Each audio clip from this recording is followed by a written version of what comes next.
disse isto por causa da multidão em redor, por causa dos que estavam incrédulos, para que creiam, que tu me enviaste. E tendo dito isto, chamou com grande voz: Lázaro, sai para fora. E o que fora defunto saiu, tendo as mãos e os pés ligados com faixa, e o seu rosto envolto num lenço. E disse-lhe Jesus: desligai-o e o deixai-o ir. Então você vê aqui, abençoados, que quando há uma fé, não há incredulidade, Deus opera o sobrenatural. Ele traz da morte, ele ressuscita e ele transforma o corpo putrificado em um corpo sadio. Então isso significa dizer que Deus, ele traz à existência a condição que não existe, ele torna a maldição em bênção, que é a putrificação em um corpo sadio. Então para Deus não existe obstáculo. O único obstáculo para Deus é a incredulidade. Por isso que Jesus já foi dizendo: já não te disse que se creres, eu não tenho vos dito que se creres, verás a glória de Deus? Isso ele falou para os familiares de Lázaro, Marta e Maria, que tinha que crer. E elas, então, acreditaram em Jesus. Agora vamos ver também em João capítulo 4. João capítulo 4, no verso 48. Diz assim: E Jesus lhe disse: se não virdes sinais e milagres, não crereis. Então, preste atenção. O povo judeu era um povo que foi ensinado, focalizado em meio aos sinais. Desde os tempos de Moisés, do Egito, eles foram vendo sinais e eles foram sendo habituados mentalmente no seu coração a crerem mediante ao sinal. Lembra que Paulo diz assim: o judeu pede sinal e o grego pede conhecimento.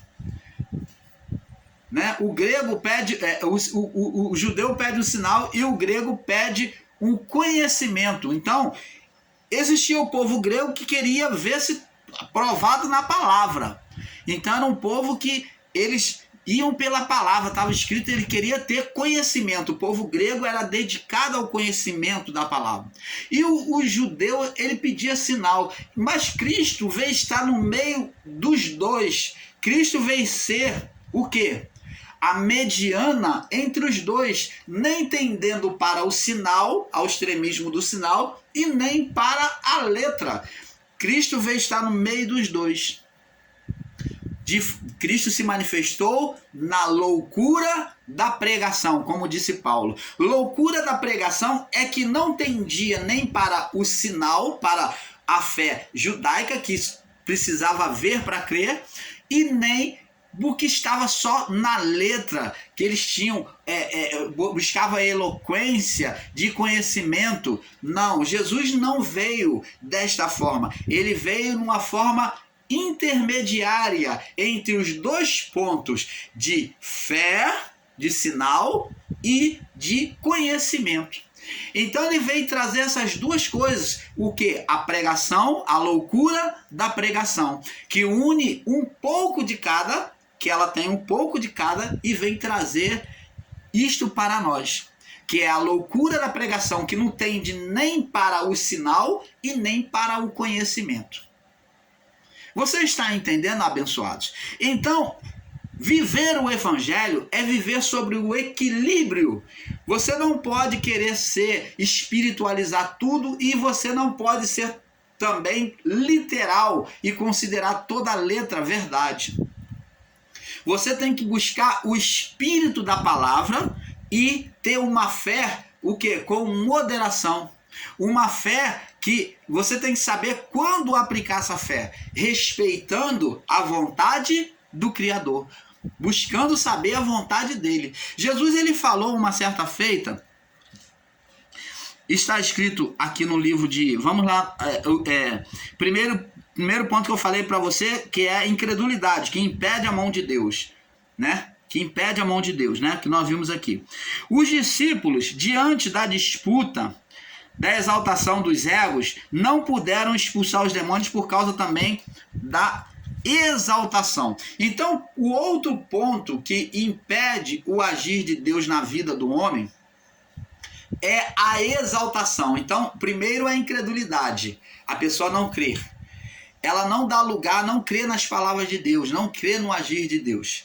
E outro ponto é aquele que crê, mas ele se incha e se considera-se dono do poder. Foi o que o diabo tentou fazer com Jesus. Se tu é filho de Deus, provocando Jesus a querer mostrar que era, transforma essas pedras em pães. E existem pessoas exaltadas. Os discípulos, né, no livro de Mateus capítulo 17, vamos lá, Mateus capítulo 17, Mateus capítulo 17, Mateus capítulo 17, nós estamos aí na parte 9, né, do grande arquiteto do universo, né, nós estamos na parte 9, prosseguindo com o estudo, Mateus 17 no verso 19, deixa o irmão Paulo achar aqui, Mateus 17 no verso 19, diz aqui, em diante, diz assim: e os discípulos, aproximando-se de Jesus em particular, disseram: por que não podemos expulsar os demônios? Esse demônio do jovem lunático. Né? Eles expulsaram, Jesus deu a comitiva e deu autoridade, concedeu autoridade a eles de curar, de expulsar. Eles expulsaram muitos demônios, mas quando chegou diante de um jovem lunático, o pai trouxe aos discípulos e nenhum dos discípulos puderam expulsar aquele demônio do jovem lunático. Mas para entendermos o porquê, nós temos que pegar a história do início, o contexto da história, em que os discípulos, em meio à evangelização, começaram a, diante daqueles sinais e milagres que estavam fazendo em nome de Jesus, começaram a discutir entre eles quem era o maior, quem seria o maior no reino dos céus, porque eles se exaltaram, encheram o seu ego de se considerar melhor que os outros, que um seria mais bem assentado nos céus do que o outro, porque talvez estivesse dizendo, mas eu curei um fulano assim, um cego de nascença. Talvez estivesse dizendo, não, mas eu curei um leproso. Não, eu vou ser maior no reino dos céus. Não, mas eu fiz paralítico andar. Não, mas eu botei a mão e ressuscitei mortos. Eles então, diante dos sinais, eles se envaideceram, o seu ego encheu de exaltação e começaram a discutir entre si qual seria deles o maior. E quando eles chegam mais adiante, no regresso, eles se deparam com esse jovem lunático, e o pai pede a eles que expulsem o demônio, e eles vêm todos cheios de si, e não puderam expulsar. Então, Jesus falou para eles, então, aqui verso 19, Mateus 17, 19. Então os discípulos, aproximando-se de Jesus em particular, disseram: por que não podemos expulsar esse demônio? Eles disseram: expulsamos um montão, fizemos sinais e maravilhas, por que nós não podemos expulsá-lo? É lógica a pergunta. Agora ele disse, olha o que Jesus disse. E Jesus lhe disse: por causa da vossa incredulidade. A incredulidade surgiu, o ato de incredulidade surgiu a partir de quê? Da exaltação, do ego inchado, de estar cheio de si, de se considerar donos do poder de Deus que foi aplicado neles. Então diz: por causa da vossa incredulidade, porque em verdade vos digo que se tiverdes fé como um grão de mostarda, direis a este monte: passa daqui para acolá, e há de passar, e nada vos será impossível. Mas esta casta, aqui vem o segredo, a resposta resumida de Jesus, por que eles não puderam expulsar. Eles se tornaram incrédulos, por quê? porque esta casta não se expulsa senão por oração e jejum. Opa! Então por que eles estavam expulsando e curando antes e de repente estancou este poder? Porque eles entraram em oposição ao reino de Deus. Jesus disse que o reino dividido não subsiste. Uma casa dividida, ela cairá. Ela não ficará de pé. E eles se dividiram em oposição, fazendo oposição a si mesmo, se engrandecendo quem seria o melhor. Então Jesus convida eles a se consagrarem, oração e jejum. Aqui Jesus está falando, ó, volta à prática lá, se consagra, volta à prática ao primeiro amor, se arrepende e vocês vão poder expulsar. Essa casta, esse tipo de demônio, não se expulsa senão por oração e jejum. Não existe limitação para o poder de Deus, não existe demônio mais poderoso diante do poder de Deus. Mas quando há uma incredulidade, quando há uma exaltação humana, existem demônios que confrontam sim. Nós vamos ver isso lá no livro de Atos. Atos capítulo 19. Se é feito debaixo da exaltação humana, sem a reverência a Deus, né? A reverência a Deus, né? É feito de qualquer forma, os demônios não vão se sujeitar. Atos 19, do 13 ao 19, diz assim: e alguns dos exorcistas ambulantes tentavam invocar o nome do Senhor Jesus sobre os que tinham espírito maligno, dizendo: esconjuro-vos por Deus, esconjuro-vos por Jesus, a quem Paulo prega. Então, eles até viram Paulo curar, os discípulos curar e expulsar demônio. Então, eles, cobiçando no seu próprio ego, né, exaltados, eles desejaram fazer o mesmo, mas sobre o quê? Um interesse, uma exaltação humana.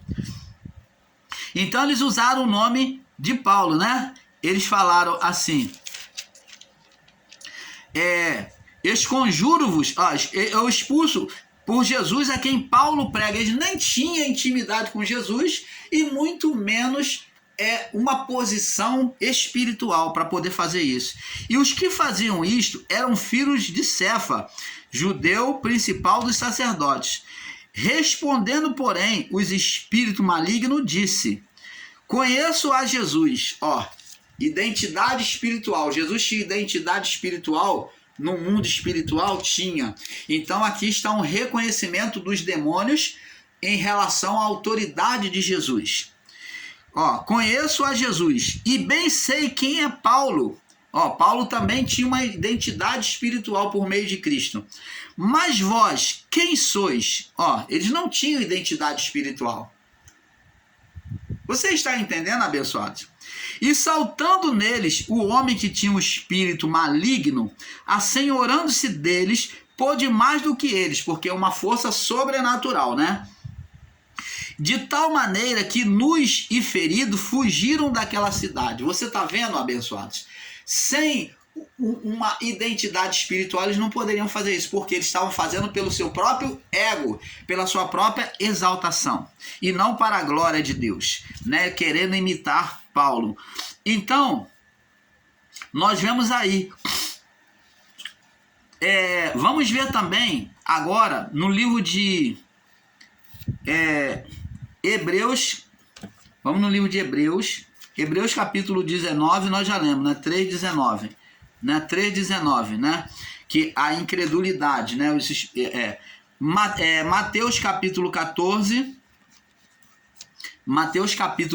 vamos ver aqui o espírito da incredulidade, que também não pode ver a manifestação de Deus. Mateus capítulo 14, né? Aonde no verso 22 ao 26, Mateus 14, aonde Pedro, né?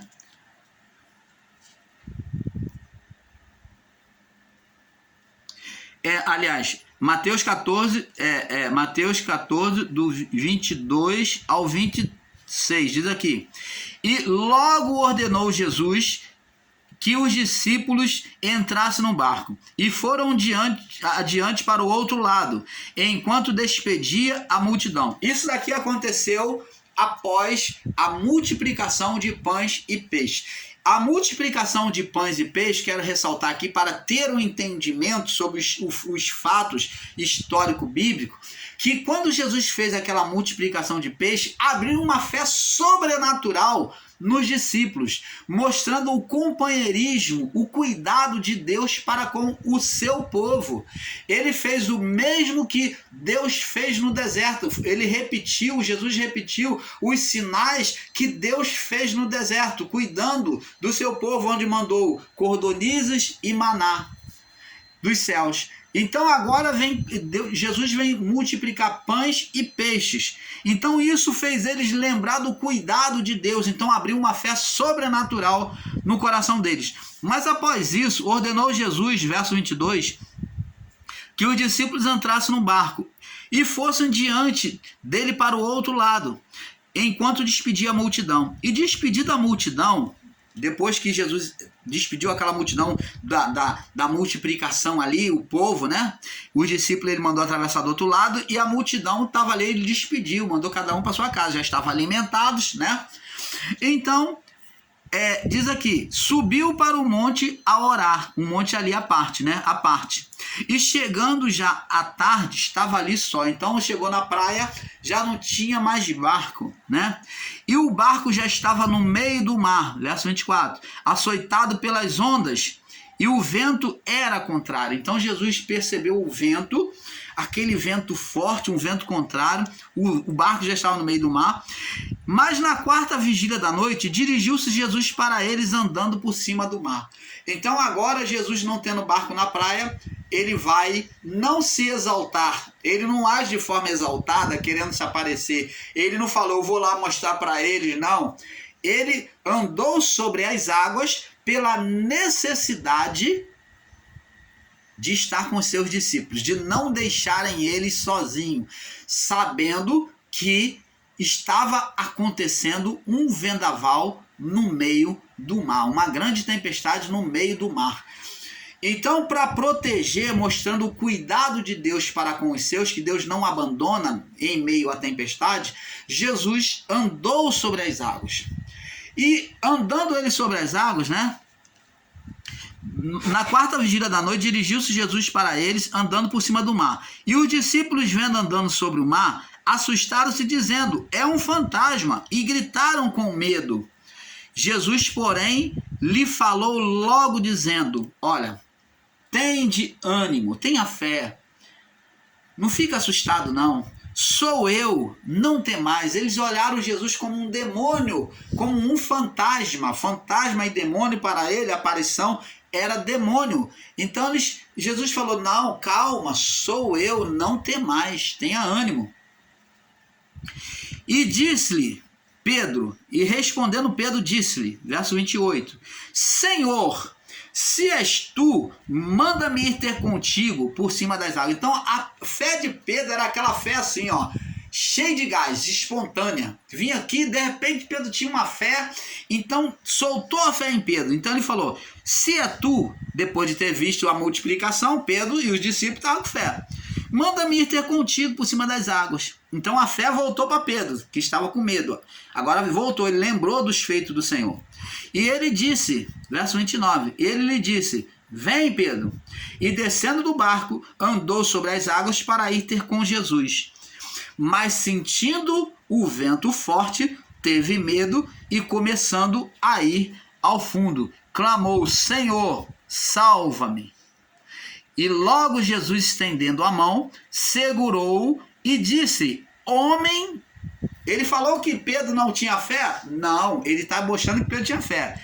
Homem de pequena fé. Homem de pequena fé. Por que duvidaste? Está dizendo pequena fé é uma fé temporária.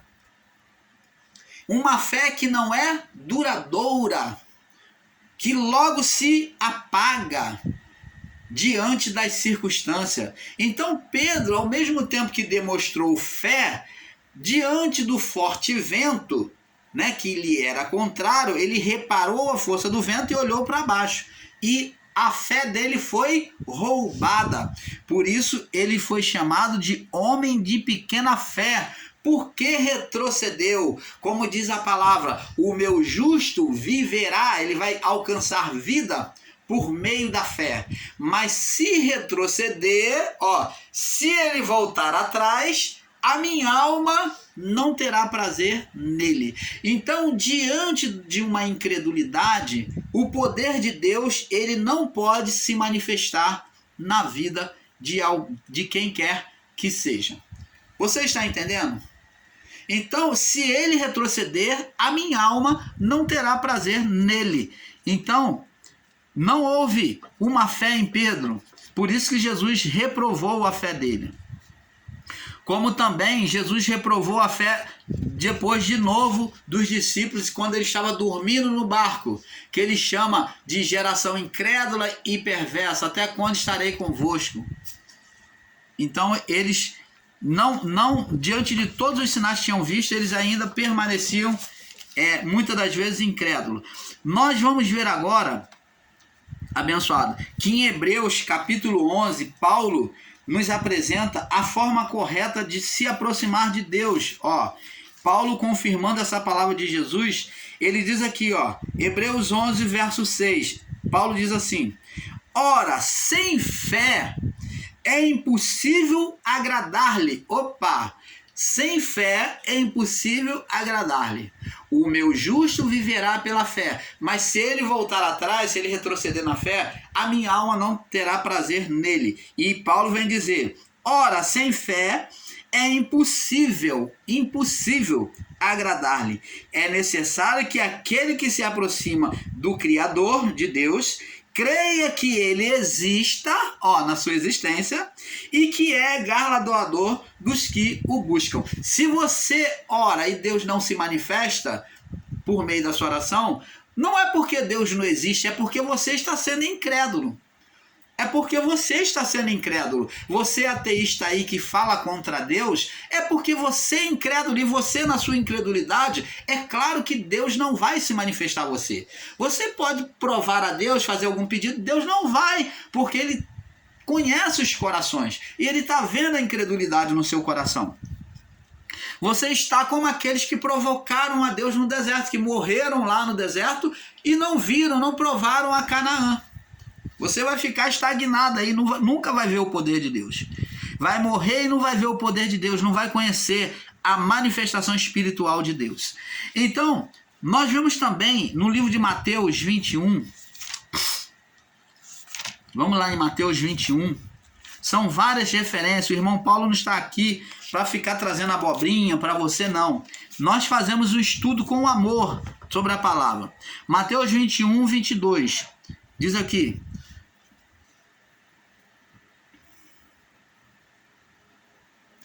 Mateus 21, 22, Jesus disse: e tudo que pedirdes em oração, tudo que pedirdes em oração, crendo, o recebereis. Quando fazemos os nossos pedidos, as nossas orações, acontece como aconteceu lá em Daniel, que estava 21 dias, tomou o propósito de 21 dias orar pela nação do povo israelita, para que Deus perdoasse e tirasse o povo do cativeiro.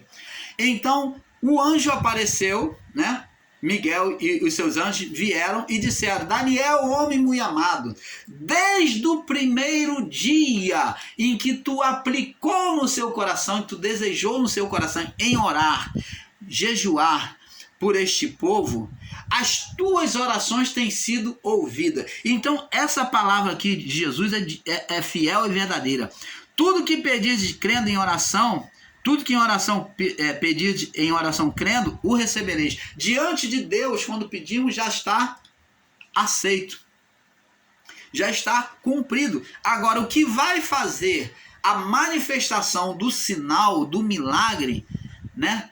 Vai ser a nossa fé. Ela que vai canalizar, ela que vai fazer o caminho, o veículo que vai trazer a manifestação dos nossos pedidos, porque pela vontade de Deus, como Jesus disse, já está tudo consumado. Paulo descreve de outra forma, dizendo: Ele nos fez assentar em lugares celestiais, nas regiões celestiais. Ele nos tem assentado em lugares celestiais nos céus. O que Paulo está dizendo com isso? Paulo está dizendo, resumindo para você, que tudo aquilo que você pede, que você deseja de Deus, ele já tem concedido, pela vontade celestial, já tem concedido a nós. Nós aqui temos que canalizar por meio da fé, permanecer por meio da fé, esperando essa manifestação. Mas pela vontade de Deus, tudo já está abençoado. Tudo que é bom e agradável que você pedir a Deus, Deus já tem dito amém. Você está entendendo, abençoados? Então Jesus disse: tudo que pedirdes em oração crendo, o recebereis. Agora, vemos também no livro, temos que pedir a Deus, agora temos que entender que temos que pedir a Deus segundo a sua vontade, né? Então Jesus disse: porque tudo que pedirdes ao Pai em meu nome, isto farei, a fim de que o Pai seja glorificado no Filho. Tudo que pedimos a Deus segundo a sua vontade, né? Ele nos atende, né? Tem que ser segundo a vontade de Deus, não para o meu deleite, pedindo por exaltação, como os discípulos estavam exaltados, não puderam expulsar demônio, como a palavra de Deus diz aqui, ó. Vamos lá no livro de Tiago. Deus não age para com o ego do homem. Tiago 4, vamos lá, vamos ver aqui em Tiago. Tiago diz aqui, Tiago 4, no verso... Tiago capítulo 4, no verso 3, diz aqui. No verso 3, pedis, olha o que Tiago diz: pedis e não recebeis. Vamos ler do verso 1, que é muito interessante. Diz aqui, Tiago 4, verso 1 ao 3, diz assim: de onde vêm as guerras e as pelejas entre vós? As lutas entre vós, os partidarismos entre vós. Eu sou de Paulo, eu sou de tal. Então, de onde vem? Porventura, isso não vem, porventura, não vem disto a saber dos vossos deleites, dos vossos prazeres, e que os vossos membros guerreiam, que os vossos membros, né, a vontade carnal, guerreiam, que cobiçam. Verso 2, cobiçais e nada tendes. Pedir por cobiça. Nada tendes. Matais e sois invejoso, como Caim, né? E nada podeis alcançar. Aqueles que oram, pedem a Deus e não conseguem. Combateis e guerreais e nada tendes, porque não pedis. Não pedis. Eles estão pedindo? Pede, mas eles não pedem a Deus, eles não se achegam a Deus, não pedem da maneira correta, com esses sentimentos malignos. Eles não estão diante de Deus, porque não pedis. Pedis, vocês quando pedem e não recebeis, pedis, porque pedis mal para gastardes em vossos deleites. Adúlteros e adúlteras, não sabeis vós que a amizade do mundo é inimizade contra Deus? Porque qualquer que quiser ser amigo do mundo se constitui inimigo de Deus. Agora observa bem aqui, agora a maneira certa de pedir e alcançar do Senhor. Olha só, olha que Tiago ainda diz aqui, verso 7, pula para o verso 7 aí. Sujeitai, pois, a Deus, buscai a vontade de Deus. Jesus disse: buscai em primeiro lugar o reino de Deus e a sua justiça, e todas as coisas vos serão acrescentadas. Tiago diz: sujeitai, pois, a Deus, para nós alcançarmos os nossos pedidos atendidos. Resistir ao diabo, lança fora a vontade carnal, os prazeres, os deleites carnais, e ele fugirá de vós. O quê? O opositor, a oposição da vida vai fugir de vocês, né? Chegai-vos, pois, a Deus, e ele se chegará a vós. Limpai as mãos, pecadores. Ó, tem que estar redimido. Não pode chegar sujo, cheio de carnalidade, de sentimentos malignos e pedir a Deus, que Deus não vai ouvir. Limpai as mãos, pecadores, e vós de ânimo duplo, que ora tem fé, ora não tem, como Pedro. Que ora está em paz, ora está de mal com seu irmão. Está carregando mágoa, sentimento, ânimo duplo, que é uma pessoa que se ira à toa, uma pessoa que sai da fé à toa. Ânimo duplo. Purificai o vosso coração, senti as vossas misérias, lamentai e chorai, converta-se o vosso riso em pranto e o vosso gozo em tristeza. Humilhai-vos perante o Senhor e Ele vos exaltará. Você está vendo, abençoados? Então, agora nós vamos para Mateus capítulo 17. Mateus 17. Mateus capítulo 17.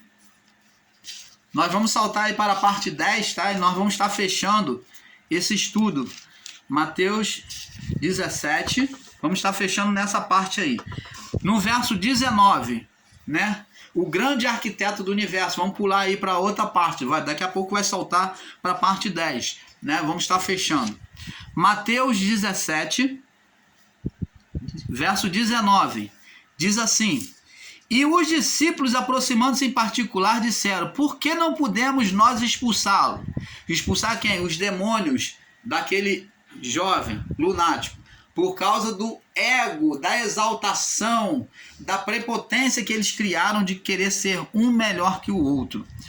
Jesus disse: por causa da vossa incredulidade, porque em verdade vos digo, se tiverdes fé como grão de mostarda, direis a este monte: passa daqui para colar, e há de passar, e nada vos será impossível. Mas esta casta, esse tipo de demônios, não se expulsa senão por oração e jejum. Tem que estar limpo, consagrado. Então, vamos também para o livro de Marcos, confirmando no livro de Marcos 14, Marcos 14, 49. No verso 49, diz assim: Marcos 14, é isso mesmo?